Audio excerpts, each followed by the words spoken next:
Ne, čia priklausomai nuo to, ką vadinat tradicija, nes aš tai esu praktikuojanti katalikė, tai man tas adventinis laikotarpis, jisai ir yra, ir kalėdinis laikotarpis, tai jis toksai turintis, kaip pasakyti, savo tam tikrą reikšmę, prasmę, tai iš tos perspektyvos galima sakyti, kad tradicijų tam tikrų dalykų. O pavyzdžiui, smulkiau galėtume pasakyti, kad žiūrovai irgi sužinotų, kurie nepraktikuojantys. Tai vienas iš momentų, tai tas laukimo laikas, pasiruošimo, tai yra kažko tai atsisakymas, kas tau padeda galbūt laukti dar prasmingiau. Per advento laikotarpį mes dažniausiai būname su giminėmis, šeima ir atšvenčiame linksmai kalėdas. Pirmiausia, man advento laikas yra susikaupimo ir nusiraminimo laikas, jisai dažnai asocijuojasi su tam tikra askeze. Žinome, kad eina tokios programos kaip Exodus, tai jeigu nežinai, Exodus yra, čia labiau vyram yra pritaikyta, tai yra tam tikros vienuoliškos askezės praktika, kuri yra praktikuojama būtent pasninko laikotarpiu, vienas iš jų yra adventas. Tai aš labiau šitą laikausi per gavėnią, bet per adventą vis tiek man yra pasninko dalykai, tai ta prasme yra tam tikras atsiribojimas nuo tų pačių mėsos patiekalų, čia tradiciškai galbūt. Tai kiek išeina prisilaikau nuo iš esmės persivalgymo, nuo bet kokių vakarėlių, alkoholio be jokios abejonės. Kokių, pavyzdžiui, jūs papročių turite per adventą laukiant iki? Kaip deginam žvakutės 4, vieną savaitę vieną, viltį, tikėjimą, kas ten dar pas mus yra? Džiaugsmas. Džiaugsmas, taip, ir ramybė. Tai va, deginam tas žvakutės, o taip daugiau, tokių papročių labai jau kaip ir anksčiau. Būdavo bendri visada tikrai, bet šiaip ir tai, aišku, tos žvakės 4, ar ne? Šiaip, kadangi dirbau tą darbą, tokį apipavydalinimo kaip dalykę, tai mano buvo darbas tiesioginis irgi kažką tokią daryti. Ten atiduodavo, kartais namuose nereikdavo laikas, kažką, bet širdyje šitą taip tekdavo su to jausmu. Per adventą be abejo yra tas tradicinis susilaikymas penktadienis nuo tam tikrų produktų, maisto, paprastai Lietuvoje tai yra mėsa, tačiau kiekvienas galim kažko atsisakyti papildomai galvojant apie tą kalėdų atėjimą.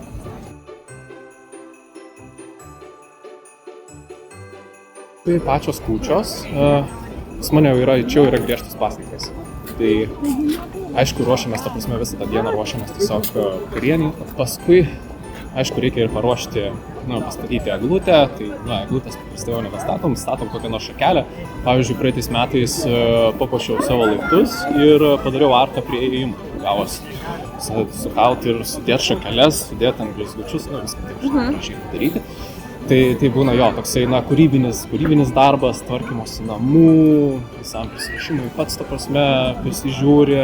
Tai per kūčias ant stalo turime 12 patiekalų ir paliekame vieną lėkštę visiems. Kūčių stalas tikrai yra toksai be mėsos, bet kokią galvą tradiciją turim tai grįžę ir po kūčių, jau po mišių, kūčių metu.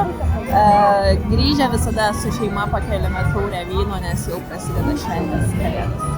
Patiekalus tai 12, aišku, turi būti kiekvieną kartą. Turi būti aguonų pienas būtinai, turi būti kūčiukai būtinai, turi būti, Oskarai, pastovėk biškį. Kas dar? Turi būti pyragėliai visokie, silkė. Kūčios yra šventos, mums tiesiog yra kūčios, pagoniškas, labai vertinam. Kaip ir kalėdos, tai juk yra saulėgrįža, saulė sugrįžta, visa gamta atgyja. Tai čia yra būtent jau jeigu religija, tai pasiėmusi iš senųjų laikų.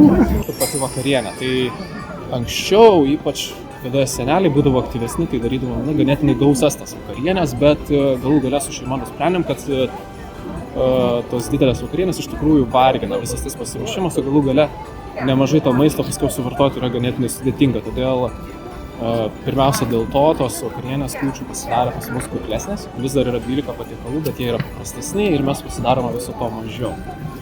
Ir galų gale, jeigu žiūri iš katalikiškos tradicijos, aš laikau savo praktikuojančių katalikų, tai na, ta vakarienė ir turėtų būti kukli. Tai yra greita vakarienė, laukiant Kristaus atėjimo. Tai dvi esminės priežastys, kodėl tos vakarienės pas mus pasidarė tokios paprastesnės ir kuklesnės. Na, be abejo, ta prasme, jau per kūčių vakarienę, ypač grįžus po mišių, būna, ta prasme, įsipilami tauragino ar kažką panašaus. Bet, na, ta prasme, sakykime, didžioji šventė ir vakarėlis būna jau kitą dieną, negi vakare. Kūčių patiekalai, aišku, kopūstai su aliejumi ir su bulvėmis, rauginti kopūstai, aišku, silkės. Nu, kūčiukai su aguonų pienu. Aš nepasigaminu, tai nors Galima jau visi jie nusipirkti. sulčių. Ką mes dar kažkaip? Žodžiu, be mėsos. Taip. Malda, tie patiekalai, bet svarbiausia malda ir tam tikras stalo padengimas su šienu. Taip. Tėvelis tą sieną atnešdavo. Ir ta bendrystė šeimoj, tas bendravimas, pabuvimas šiltas. Taip. Jaukus. Tai vienas iš tokių esminių momentų, be abejonės, pačių kalėdų šventimas tiek su šeima, bet tiek ir su bendruomenė, kaip ne šiaip šventės, o Kristaus užgimimu. Tai yra per kūčias irgi jau mišios ir taip pat ryte, tai va, tai tokie gal pagrindiniai dalykai. Einam į mišias, taip, einam vakare į mišias, ir ryte į mišias, ir per kūčias, ir per kalėdas. O štai, pavyzdžiui, atėjimas prie miesto eglės, ar skaitytumėt, kad tai yra paprotys arba tradicija? Ne, čia ne paprotys, tai tiesiog vat, anūkus išvedėm pasižiūrėti eglutę. Kalėdų rytą susėdam prie bendro stalo ir atidarome duonas ir vakare prie bendro stalo. Labai skiriasi, kada buvo tėveliai, mamytė, tėvelis gyvi, būdavo pirtys, namynė, pirmiausia, grįžtam, tada stalą dengiam ir tą senelę atneša, peltas kaltėse, mamas austa rankom ir tas Kalėdaičiai gal. kalėdaitį laužimas, tėtis sėkluodavo. Ir malda kartu visiems atsistojus. Paskui pradėti ten jau metu valgė. Tokia. Mama kepdavo pečiuje pyragus ir tas Kūčiukus. Pečiuje.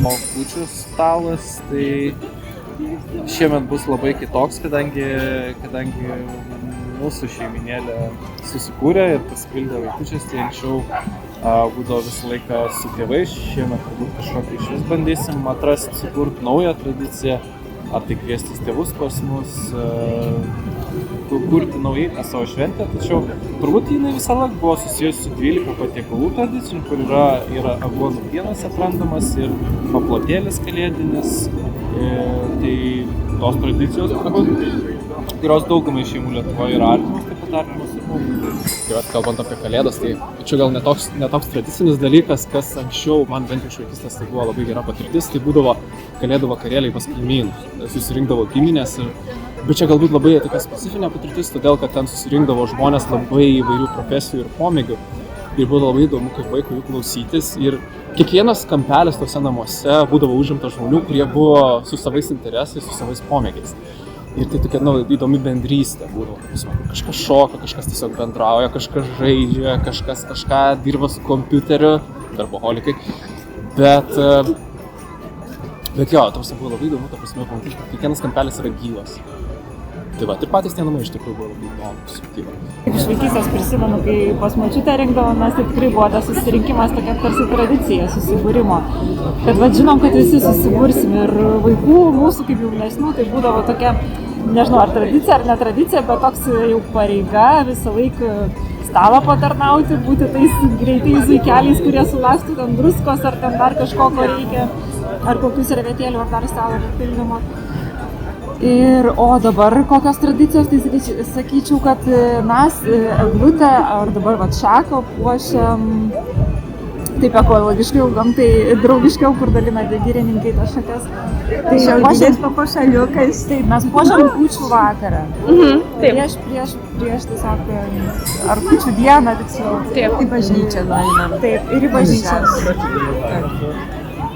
Tai kaip pagal tradiciją, kaip ir yra prieš pat šviesą ateinant į pasaulį. Taip. Ir dar kartais, bent jau anksčiau būdavo, kad traukdavom bent jau šienelio kažkokio padedam ant stalo. Kartais Būtas. Tai dabar tai ant stalo, tiesiog tas šieno motyvas, kažkaip irgi šienelį. Vaško žvakės, irgi mėgstam tą natūralumą. Liedavo patys namuose mano. Mama su tėčiu turėjo tą visą. Tėtis bitininkas buvo, aš kad turėdavo ir liedavo žvakes. Tai dabar tokie gražus. Labai gražu. Ačiū. Ir aš jums šiaip linkiu ir pratęsti tokias tradicijas. Ačiū, kad paklausinėt ir tikrai